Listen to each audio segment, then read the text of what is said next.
चूड़ियाँ रंग बिरंगी सतरंगी कांच की चूड़ियाँ लो। गौरी अपनी टोकरी उठाए जंगल में चूड़ियाँ बेच रही थी। गौरी रुको रुको गौरी, मुझे लाल रंग की चूड़ियाँ दे जाओ। गौरी कभी रुकती है।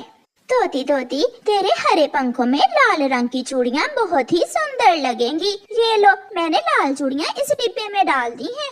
हरियाली तोती गौरी कव्वी से चूड़ियों वाला डिब्बा लेकर घर चली जाती है और गौरी कव्वी आगे बढ़ती है। चूड़ियाँ चूड़ियाँ रंग बिरंगी चूड़ियाँ।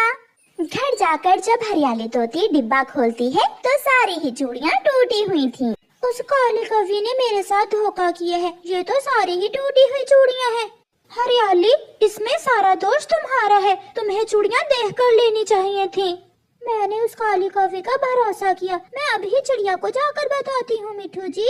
हरियाली तोती चिड़िया के पास जाती है। चिड़िया चिड़िया, मैंने उस काली कव्वी से चूड़ियाँ ली, मगर वो मुझे सारी ही टूटी हुई चूड़ियाँ दे गई है। कव्वी अब मानेगी तो नहीं, मगर फिर भी बात करके देखते हैं। गौरी कहाँ है? वो टूटी हुई चूड़ियाँ कहाँ है? गौरी कभी घाटे का काम नहीं करती। वो टूटी हुई चूड़ियाँ डिब्बे में डालकर मैंने हरियाली तोती को बेच दी। अब आएगी, अब वो हरियाली तोती रोती हुई आएगी। मेरी चूड़ियाँ, मेरी चूड़ियाँ। हरियाली तोती भी चिड़िया को साथ लेकर पहुँच जाती है। अब बताओ बताओ हरियाली गौरी को। तुम बताओ चिड़िया। चिड़िया और तोती, अब ये ना कहना कि मैंने तोती को टूटी हुई चूड़ियाँ दे दी हैं। जब मैंने घर जाकर डिब्बा खोला तो चूड़ियाँ टूटी हुई थी। गौरी, हरियाली सच बोल रही है। चुप कर जा तू चिड़िया, ज्यादा माना बन तोती की। डिब्बा खोल कर लेती, रास्ते में गिराकर चूड़ियाँ तोड़कर अब आ गई हो यहाँ मेरे पास। चल चल भाग यहाँ से। तुम झूठी हो काली कव्वी, तुम बहुत झूठी हो। ओए ओए तोती, चिड़िया रोको रोको इसे। अगर इसने दोबारा मेरी गौरी पत्नी जी को काली कहा तो मैं इसे जान से मार दूंगा। नहीं नहीं कव्वे भैया, हम लड़ने थोड़ी आए हैं, हम तो बताने आए हैं गौरी कव्वी बहन को। चिड़िया और तोती चली जाती हैं। आई बड़ी, अगर वो चिड़िया दोबारा चूचू करती तो मैंने एक लगानी थी उसके। गौरी फिर से बाजार जाती है।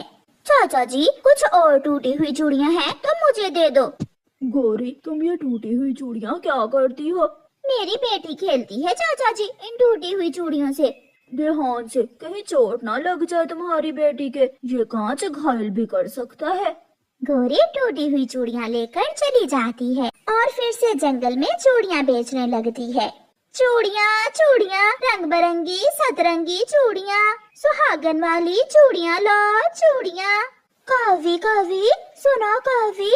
माही चील गौरी कव्वी को आवाज देती है, मगर गौरी को सुनाई नहीं देती। वो आगे गुजर जाती है। चील पास बैठी लूसी कबूतरी से कहती है, कबूतरी ये लो पैसे और मुझे उस कव्वी से हरे रंग की चूड़ियाँ तो ला दो। चील दी, मैं अभी ला कर देती हूँ आपको। लूसी कबूतरी अपनी पड़ोसन से पैसे लेकर गौरी के पीछे जाती है। गौरी एक पेड़ पर बैठी हुई थी। कव्वी ये लो पैसे और अच्छी अच्छी लाल और हरी चूड़ियाँ दे दो। गौरी कव्वी वो पैसे लेती है और वो टूटी हुई चूड़ियों का डिब्बा लूसी कबूतरी को दे देती है। लो कबूतरी, मैंने चूड़ियाँ इस डिब्बे में डाल दी हैं, ध्यान से ले जाना, अब रास्ते में तोड़ न देना। लूसी वो टूटी हुई चूड़ियों वाला डिब्बा ले जाती है। जब माही चील वो डिब्बा खोलती है तो कबूतरी से कहती है, लूसी लूसी कबूतरी, डिब्बे में तो सारी चूड़ियाँ टूटी हुई हैं। धोखा, उस काली कव्वी ने धोखा दिया है, मैं अभी जाकर पूछती हूँ उसे। कबूतरी जाती है। गौरी गौरी, तुमने मुझे टूटी हुई चूड़ियाँ दी है, मेरे पैसे मुझे वापस दो। एक थप्पड़ मारकर तेरी चोंच तोड़ दूंगी। चल चल भाग यहाँ से। गौरी कहते हैं मुझे, मैं सामान वापस नहीं करती। पीछे से माही चील भी आ जाती है। काली कव्वी, वो चूड़ियाँ मैंने मंगवाई थी लूसी से और तू मुझे धोखा देती है। चील जी, सॉरी सॉरी, मैं समझी वो चूड़ियाँ इस कबूतरी की हैं, बताया भी तो नहीं इस गंदी आंखों वाली ने मुझे। मगर चील गुस्से में आ जाती है और गौरी कव्वी को मारने लगती है। सॉरी सॉरी, मैं फिर किसी को धोखा नहीं दूंगी। मारो मारो, इसे और मारो चील भी, इस काली ने कल मेरे साथ भी ऐसा ही किया था। फिर चील गोरी कव्वी की चूड़ियों वाली टोकरी उठाकर नदी में फेंक देती है। प्यारे दोस्तों, इस कहानी को लाइक, अपने दोस्तों के साथ शेयर और चैनल को सब्सक्राइब करना बिल्कुल मत भूलना। आपका धन्यवाद। दोपहर के बाद हर रोज की तरह जंगल में कालू कौवा पापड़ बेचने आ जाता है। साइकिल ठेले पर बैठा हुआ कालू कौवा घंटी बजाते जा रहा था और साथ साथ आवाज लगा रहा था। पापड़ पापड़, शुद्ध तेल में बने स्वादिष्ट पापड़, हिरारे पापड़, क्या छोटे क्या बड़े, सभी को कालू कौवे के पापड़ बहुत पसंद आते हैं। पापड़ पापड़। कबूतर का बेटा कीकी और चिड़िया का बेटा कुकू कालू कौवे से पापड़ लेने आते हैं। अंकल अंकल, मुझे 50 के पापड़ दे दें और मुझे 20 के। दूंगा दूंगा, मैं सबको पापड़ दूंगा, मैं इसीलिए तो आया हूँ। कुकू और कीकी दोनों दोस्त कालू कौवे से पापड़ लेते हैं और नदी किनारे जाकर खाने लगते हैं। यार कीकी, एक बात तो है, कालू कौवे अंकल के पापड़ बहुत स्वादिष्ट होते हैं। छोटा मिठू तोता थोड़ी दूर बैठा उन्हें देख रहा था। मुझे भी दो थोड़े से पापड़, मेरे पास पैसे नहीं है, मेरा भी पापड़ खाने का बहुत दिल कर रहा है। आ जाओ छोटे मिठू, मगर अब तो केवल 2 पापड़ ही बचे हैं मेरे पास। छोटा मिठू भी कुकू से 2 पापड़ लेकर खा लेता है। उसे पापड़ बहुत स्वादिष्ट लगते हैं। दूसरे दिन छोटा मिठू अपनी मम्मा से कहता है, मम्मा मम्मा, पापड़ वाला कौवा अंकल आने वाला है, आज मुझे भी पैसे दे, मैं भी पापड़ खाऊंगा। छोटे मिठू की मम्मा के पास छूटे पैसे नहीं थे, इसलिए वो छोटे मिठू से कहती है, मिठू बेटा, आज नहीं, मैं कल आपको पापड़ ले दूंगी, वादा, पक्का वादा। मगर मुझे आज ही पापड़ खाने हैं, खाने हैं, खाने हैं। छोटा मिठू रोने लग जाता है। मुझे पैसे दे, मुझे पैसे दे, मुझे पापड़ लेने हैं। मगर उसकी मम्मा बाहर चली जाती है। थोड़ी देर बाद कौवे पापड़ों वाली की घंटी बजती है। पापड़ पापड़, करारे करारे पापड़। जैसे भी हो, छोटा मिठू तो आज पापड़ खाना ही चाहता था। वो अपनी मम्मा की अलमारी खोलता है। अलमारी में पैसे तो नहीं मिले उसे, मगर सामने अपनी मम्मा का सोने का हार मिल जाता है। छोटा मिठू वो हार उठाता है और कौवे अंकल के पास चला जाता है।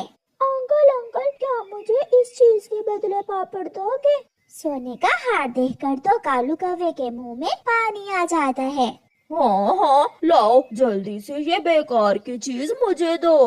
कालू कौवा छोटे मिठू से हार ले लेता है और उसे कुछ पापड़ दे देता है। छोटा मिठू पापड़ लेकर घर चला जाता है और कौवा इधर उधर देखकर वापस भागता है।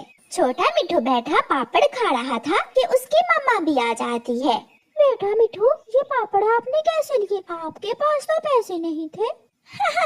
मम्मा मम्मा, पता है, मैंने अलमारी से आपकी एक बेकार की चीज कौवे अंकल को दी और उसे उल्लू बना दिया। उसने मुझे बेकार की चीज के बदले पापड़ दे दिए। ये सुनकर मम्मा तोती जल्दी से अलमारी खोलती है।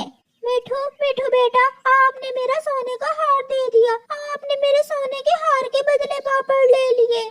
परेशान होकर मम्मा तोती बाहर भागती है और छोटा मिठू आराम से फिर से पापड़ खाने लगता है। चिड़िया चिड़िया बहन, मेरे छोटे मिठू ने मेरा सोने का हार कौवे को देकर पापड़ ले लिए और अब वो कौवा मुझे पूरे जंगल में कहीं भी नहीं मिल रहा। हरियाली, अब वो कैसे नजर आएगा? उसकी दिहाड़ी लग गई, वो तो अब कभी भी इस जंगल में नहीं आएगा। मगर मुझे इतना पता है, वो कौवा सागर वाले जंगल से आता है पापड़ बेचने। हमें तुम्हारा सोने का हार लेने सागर वाले जंगल जाना होगा। गौरी गौरी, कहाँ हो? जल्दी आओ। सुबह से पापड़ बना बना कर पंख जल गए हैं मेरे और तुम शोर मचाते आ रहे हो। कौवे ने सोने का हार अपने पीछे छुपाया हुआ था। एक सरप्राइज है मेरे पास तुम्हारे लिए।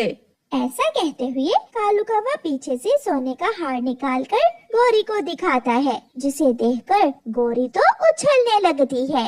सोने का हार? ये हार सोने का है ना कालू जी? तो और क्या, लोहे का है। देखो देखो, गौर से देखो। गौरी वो हार पहन लेती है।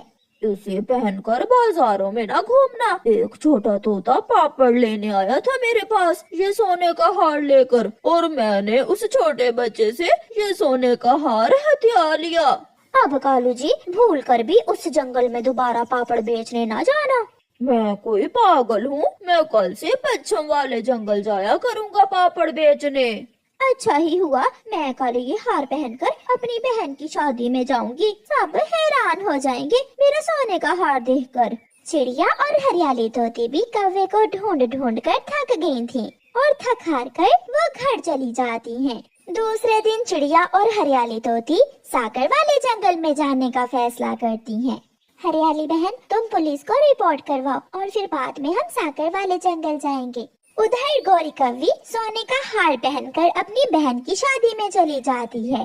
दीदी दीदी, क्या ये हार सोने का है? हाँ हाँ छोटी, असली सोने का हार है, मुझे तेरे जीजा जी ने लेकर दिया है। इसका मतलब मेरा दामाद जी तो बहुत कमाने लगा है। हाँ माँ, अब मेरा कालू बहुत अमीर बन गया है। गौरी बैठी ऐसे बढ़ाइयाँ कर रही थी कि दरवाजे पर दस्तक होती है। गौरी की छोटी बहन दरवाजा खोलती है तो बाहर तोती और चिड़िया के साथ पुलिस देखकर हैरान हो जाती है। क्या गौरी कौवी यहाँ है? जी, मेरी दीदी यहाँ ही है। पुलिस अंदर जाती है और गौरी कौवी को पकड़ लेती है। बेशरम कौवी, उतारो मेरा सोने का हार। ऐसे पहनकर बैठी हुई हो जैसे तेरी माँ ने लेकर दिया है तुझे ये सोने का हार। ऐसे गौरी कौवी को अपनी माँ और बहन के सामने शर्मिंदा होना पड़ता है और उनकी जोड़ी पकड़ी जाती है।